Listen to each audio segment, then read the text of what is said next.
Assalamualaikum. Semua, hari ini kita akan masuk tajuk yang pertama untuk subjek Sirah Darjah 3. Okey, tajuk yang pertama ni tentang keputeraan Nabi Muhammad sallallahu alaihi wasallam, iaitu tentang kelahiran Nabi Muhammad sallallahu alaihi wasallam. Okey, seterusnya kita tengok tentang pengenalan tentang keputeraan Nabi Muhammad sallallahu alaihi wasallam. Okey, kita tengok Nabi telah dilahirkan pada hari Isnin. Okey, ingat ya, Nabi dilahirkan pada hari Isnin. Berapa hari bulan? Pada 12 Rabiul Awal tahun Gajah. Okey, ataupun Nabi dilahirkan pada 20 April bersamaan 570 Masihi. Okey, dua-dua tarikh ni kita boleh guna, yang mana 12 Rabiul Awal merupakan tahun Hijrah dan 20 April merupakan tahun Masihi. Okey, pastikan anak-anak semua ingat hari apa Nabi dilahirkan. Nabi dilahirkan pada hari Isnin.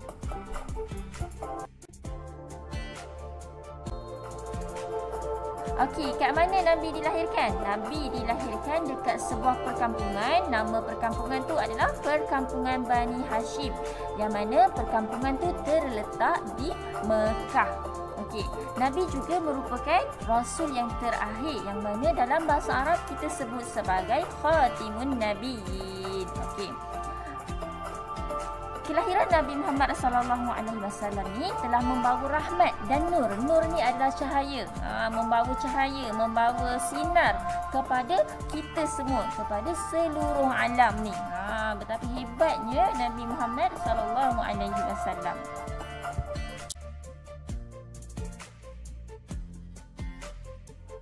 Okey, kita tengok siapa nama ibu bagi ibu Nabi Muhammad sallallahu alaihi wasallam.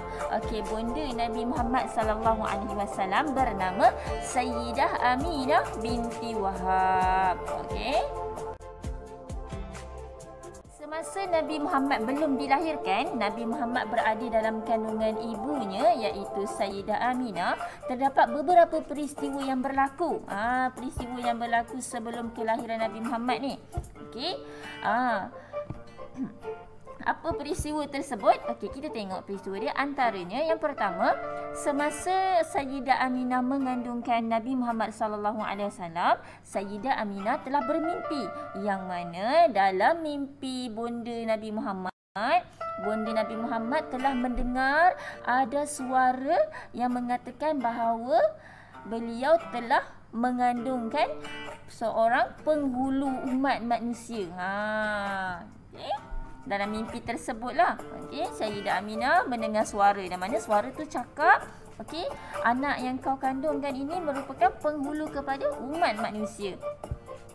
Okey, selain itu, peristiwa lain yang berlaku adalah semasa bonda Nabi Muhammad sallallahu alaihi wasallam mengandungkan baginda, Sayyidah Aminah ni tak rasa sakit pun.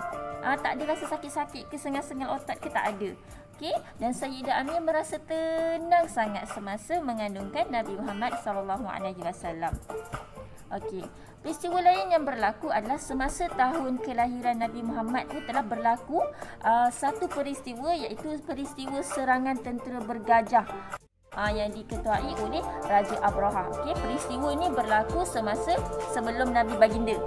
Sebelum Nabi dilahirkan. Peristiwa ini berlaku sebelum Nabi dilahirkan. Masa tu Nabi berada dalam kandungan ibunya, Sayyidah Aminah.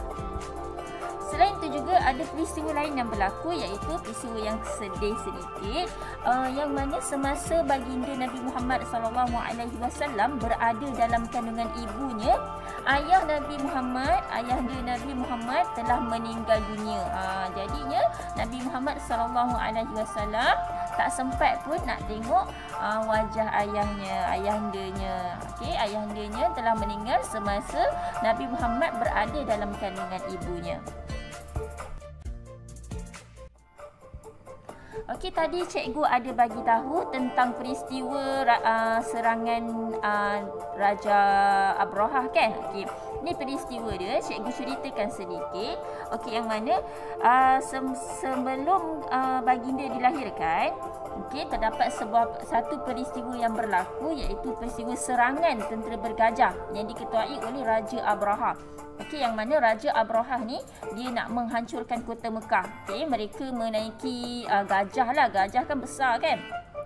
Okey, tetapi mereka tidak berjaya pun untuk menghancurkan kota Mekah tu.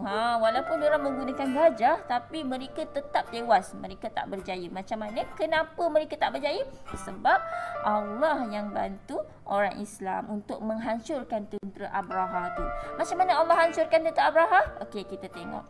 Allah telah menghantar burung ababil. Okey, nama burung tu burung ababil.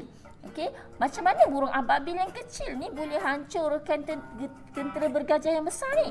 Okey, caranya burung ababil ni dia telah membawa batu-batu yang panas. Dan diorang terbang, burung ababil ni terbang dekat atas gajah tu. Kemudian burung ababil ni pun lontar ataupun campakkan batu yang panas tersebut kepada gajah-gajah tu semua. Lalu gajah-gajah tu semua pun mati dan hancurlah semua tentera bergajah Raja Abraha tu. Dan peristiwa tentera bergajah ni, tentera Abraha ni telah Allah rakamkan, Allah telah kisahkan, Allah telah ceritakan di dalam surah Al-Fil. Bismillahirrahmanirrahim. Alam tara kaifa fa'ala rabbuka bi ashabil fil. Alam yaj'al kaydahum fi tadlil. وأرسل عليهم طيرا أبابيل ترميهم بحجارة من سجيل فجعلهم كعصف مأكول. فجعلهم كعصف مأكول. Okey, sadaqallahul azim.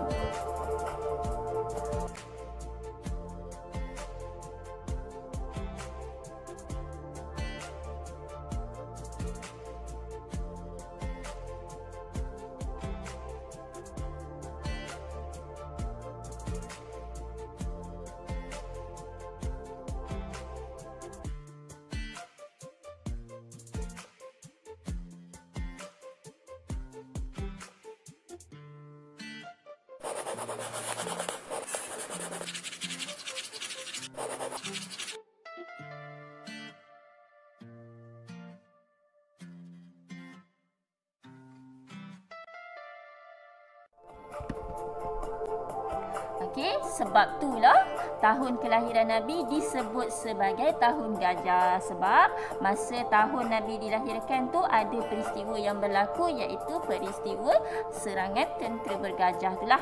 Okey.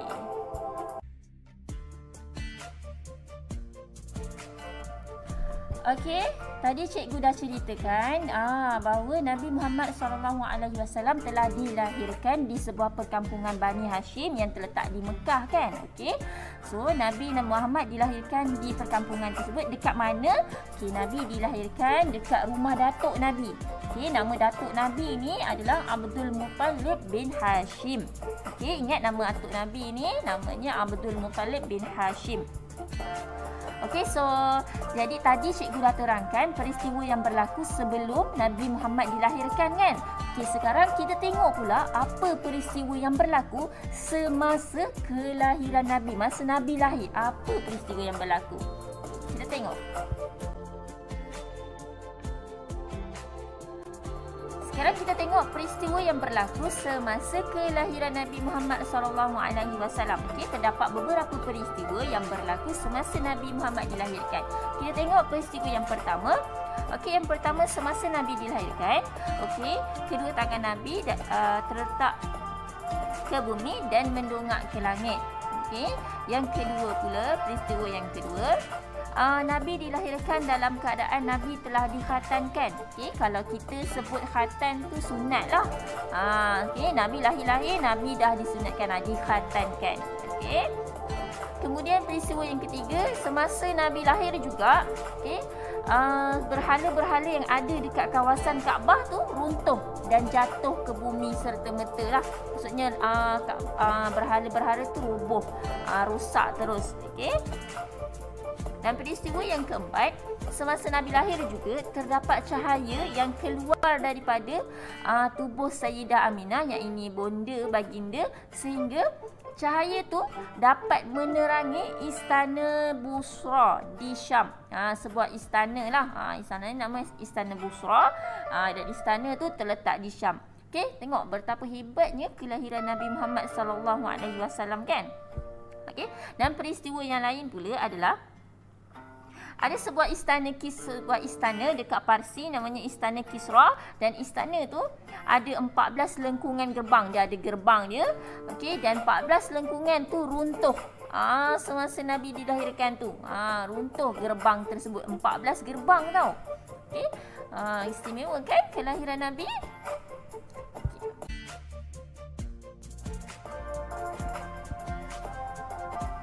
Okey, Nabi Muhammad sallallahu alaihi wasallam telah lahir sebagai anak yatim. Okey, kenapa Nabi telah lahir sebagai anak yatim? Okey, tadi masa awal-awal cikgu ada maklumkan bahawa sebelum baginda dilahirkan, baginda telah kematian ayahandanya, iaitu siapa nama ayah Nabi Muhammad?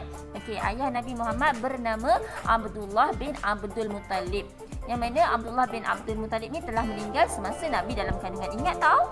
Okey, dan kemudian selepas Nabi dah lahir pula, ada juga beberapa peristiwa yang berlaku selepas kelahiran Nabi Muhammad sallallahu alaihi wasallam. Apa dia peristiwa tersebut? Okey, jom kita tengok. Okey, ini adalah peristiwa-peristiwa yang berlaku selepas kelahiran Nabi Muhammad sallallahu alaihi wasallam. Okey, ada beberapa peristiwa berlaku semasa selepas Nabi dah lahir, Nabi telah dilahirkan. Okey, yang pertama kita tengok Datuk Nabi. Ingat lagi tak siapa nama Datuk Nabi? Okey, tadi cikgu dah bagi tahu. Okey, tak apa. Cikgu ingatkan semula nama Datuk Nabi adalah Abdul Muttalib bin Hashim. Okey, jadi Datuk Nabi ni telah memberikan nama kepada Nabi dengan nama Muhammad. Kenapa Datuk Nabi bagi nama Muhammad? Kerana maksud Muhammad adalah terpuji. Okey, kemudian yang kedua, peristiwa kedua yang berlaku adalah ketika Nabi berumur 3 bulan. Nabi umur 3 bulan, Nabi dah boleh berdiri. Okey, kalau kanak-kanak biasa, kanak-kanak macam kita ni, kita nak berdiri ni dalam umur 10 bulan ke atas, 8 bulan macam itulah. Okey, tapi Nabi umur 3 bulan Nabi dah boleh berdiri. Okey, istimewa kan Nabi? Dan yang ketiga, ketika Nabi berumur 9 bulan. Okey, tadi umur 3 bulan Nabi dah boleh berdiri. Sekarang ketika Nabi umur 9 bulan, Nabi dah boleh berkata-kata dengan fasih. Kalau kita sebagai kanak-kanak biasanya kita boleh bercakap dengan lancar sedikit, lebih kurang umur 3 tahun ke atas, baru kita boleh bercakap dengan baik sikit kan. Tapi Nabi dia boleh bercakap, Nabi boleh bercakap dengan fasih. Fasih tu maksudnya lancar ketika Nabi berumur 9 bulan. Kecil lagi, belum setahun. Okay?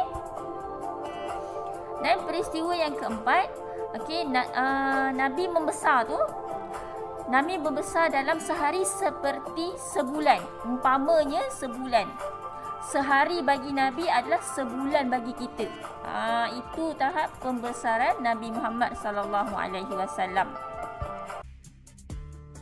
Okey, dan yang kelima adalah kisah penyusuan Nabi Muhammad sallallahu alaihi wasallam. Okey, mula-mula sekali Nabi Muhammad disusukan oleh Sayyidah Aminah sendiri, iaitu oleh ibunda Nabi Muhammad sallallahu alaihi wasallam sendiri. Kemudian Nabi disusukan oleh pengasuh baginda, iaitu Sayyidatina Suwaibatul Aslamiyah dan juga Sayyidatina Halimatus Sa'diyah. Itu peristiwa yang berlaku selepas kelahiran Nabi. Okey, tamatlah sudah pembelajaran kita tentang keputeraan Nabi Muhammad sallallahu alaihi wasallam. Okey. Jadi, bila dah tamat, sekarang kita nak tengok pula penghayatan daripada kelahiran Nabi Muhammad sallallahu alaihi wasallam. Apa yang kita dapat? Apa yang kita boleh nampak daripada peristiwa kelahiran Nabi Muhammad sallallahu alaihi wasallam. Okey, kita tengok yang pertama. Okey, peristiwa sebelum, semasa dan selepas kelahiran Nabi Muhammad ni semua adalah dipenuhi dengan pelbagai irhas. Maksud irhas ni adalah peristiwa-peristiwa yang berlaku kepada Nabi sebelum Nabi dilantik menjadi Rasul. Itu maksud irhas. Okey. Dan kemudian yang kedua, apa yang kita dapat lagi daripada peristiwa kelahiran Nabi ni adalah kita dapat lihat bahawa peristiwa-peristiwa yang berlaku sama ada sebelum, semasa ataupun selepas kelahiran Nabi merupakan menunjukkan tanda-tanda kemuliaan Nabi Muhammad sallallahu alaihi wasallam. Semua peristiwa tu nak menunjukkan betapa mulianya Nabi Muhammad sallallahu alaihi wasallam. Okey, kemudian yang ketiga pula adalah daripada peristiwa-peristiwa kelahiran Nabi Muhammad tersebut, okey, dekat situ nak menunjukkan bahawa Nabi Muhammad sallallahu alaihi wasallam ni merupakan seorang insan yang sangat istimewa dan terpelihara. Maksudnya Nabi Muhammad sallallahu alaihi wasallam ni merupakan seorang yang sangat istimewa dan Allah sangat jaga Nabi Muhammad sallallahu alaihi wasallam. Okey, dan yang terakhir, seluruh alam, iaitu kita semua dan semua yang ada di muka bumi ni gembira dan rasa sangat bertuah dengan kelahiran Nabi Muhammad sallallahu alaihi wasallam. Okey, itulah penghayatan dan juga ataupun apa yang kita dapat lihat daripada peristiwa kelahiran Nabi Muhammad sallallahu alaihi wasallam, sama ada sebelum, semasa ataupun selepas kelahiran Nabi. Okey. Ini masuk irhas tadilah. Perkara luar biasa yang menyalahi adat ataupun perkara luar biasa yang dikurniakan oleh Allah sebelum baginda menjadi rasul. Okey. Tamatlah sudah kelas kita pada hari ini untuk pelajaran ini, untuk tajuk ini. Okey, terima kasih semua kerana berjaya mendengarkan video ini sehingga habis. Semoga ia bermanfaat kepada anak-anak semua. Okey, syukran jazilan. Assalamualaikum.